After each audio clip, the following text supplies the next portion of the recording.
Yeah, sure. Okay, so you're all very welcome to our webinar this afternoon.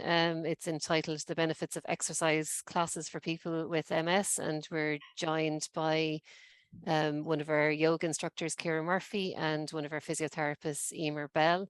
The idea of today is to give people the opportunity to find out a little bit more about the classes that we provide, what's involved in attending a class, and if people are interested then in signing up for classes, or if you're already in a class, you might like to hear what the ladies have to say.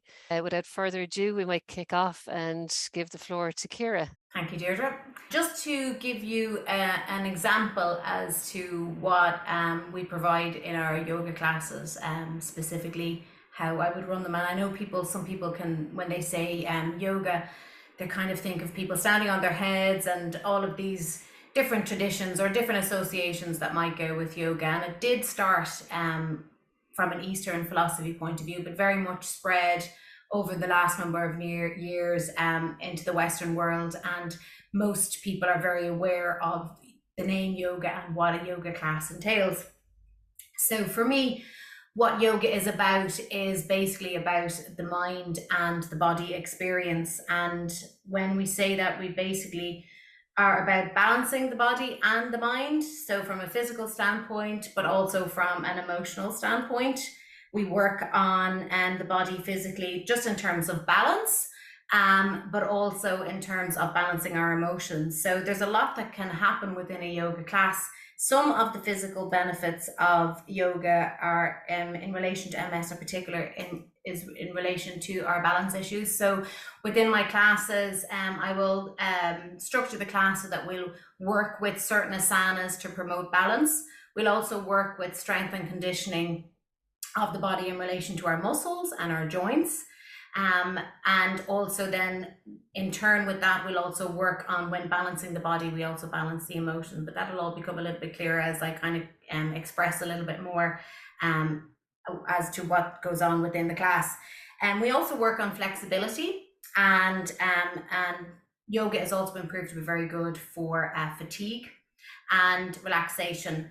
So there's a lot that we can cover within the class, but really the classes depend on the participants of the class, and they can change depending on day to day, what everybody's experiencing class to class. And that really is what my focus is as a teacher. So it's been able to facilitate all of the benefits of yoga in terms of the physicality, in terms of the emotional, through the physical asanas, but also through the breath work and through meditation. So for those of you that are not familiar with breath work, what we often start off with is, I suppose, what we refer to as landing into the practice. And sometimes you may have a lot going on to even just get yourself into a class. So it's very important that we take those few moments to land into the practice. And within those few moments, I will bring in different breathing techniques.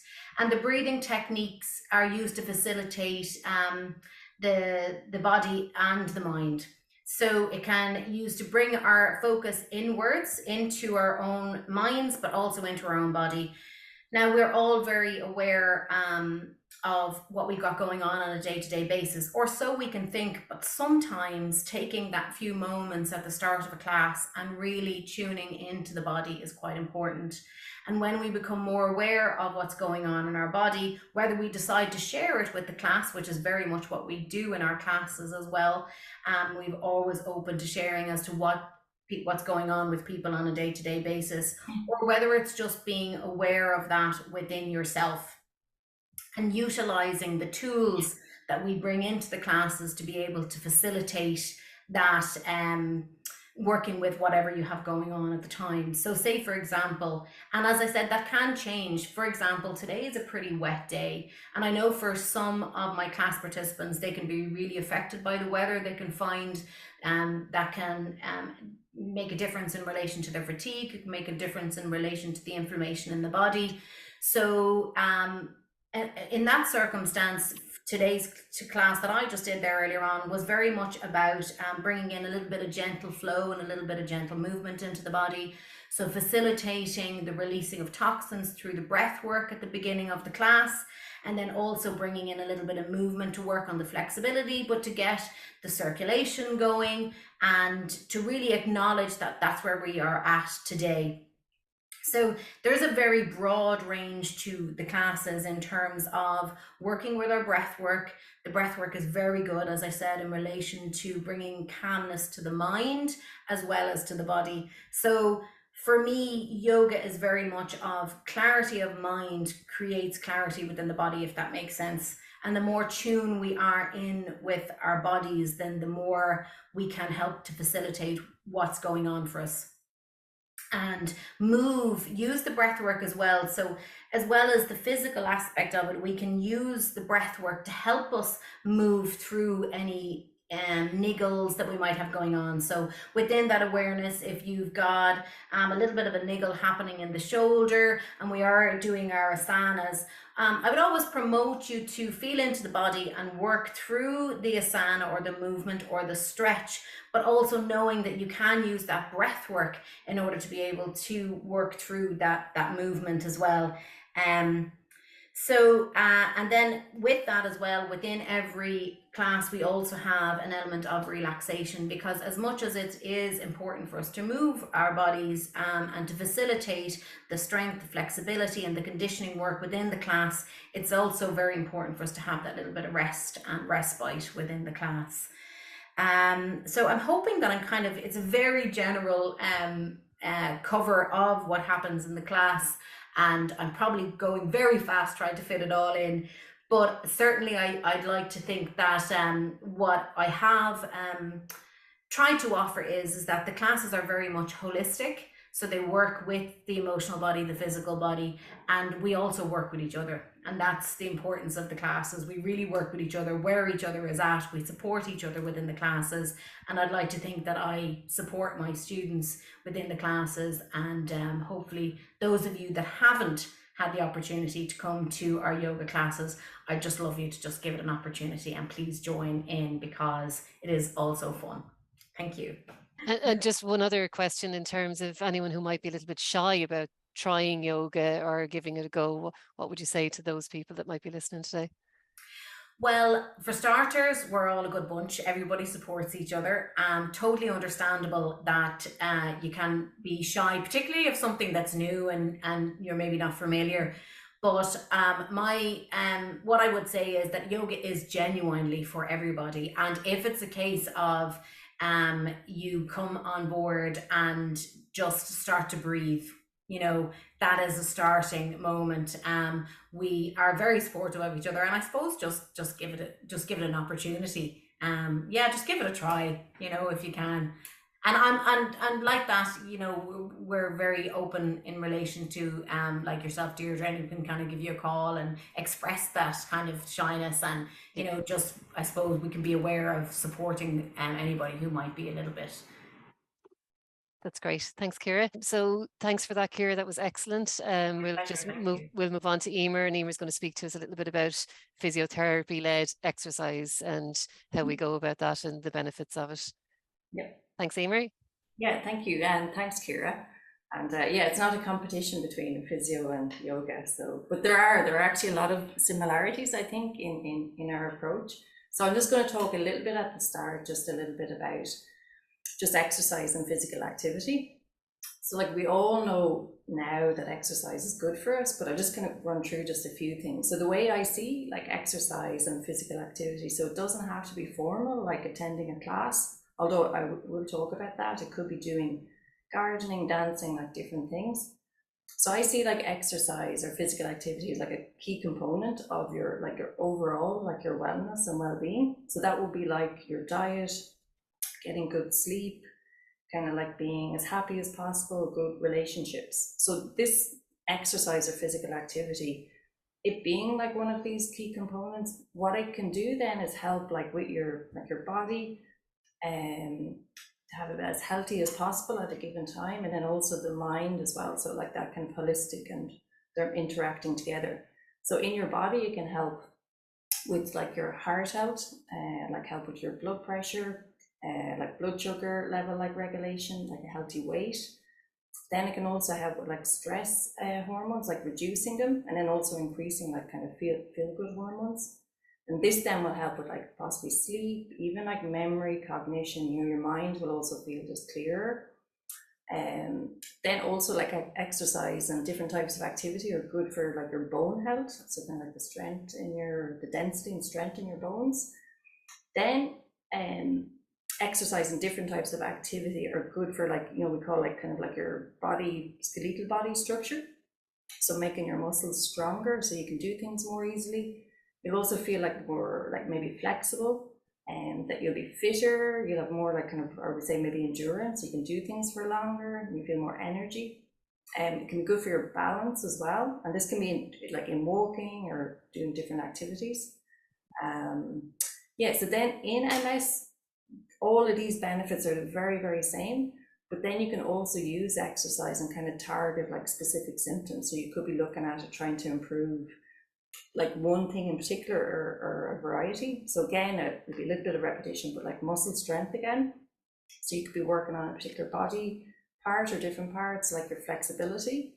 You could be looking at balance, like the walking, so the way that you're walking, like different movement patterns, to help with fatigue, energy levels, also then memory, and sleeping and different things. These will also it shows that it will improve, and that's because of probably increasing your energy levels as well.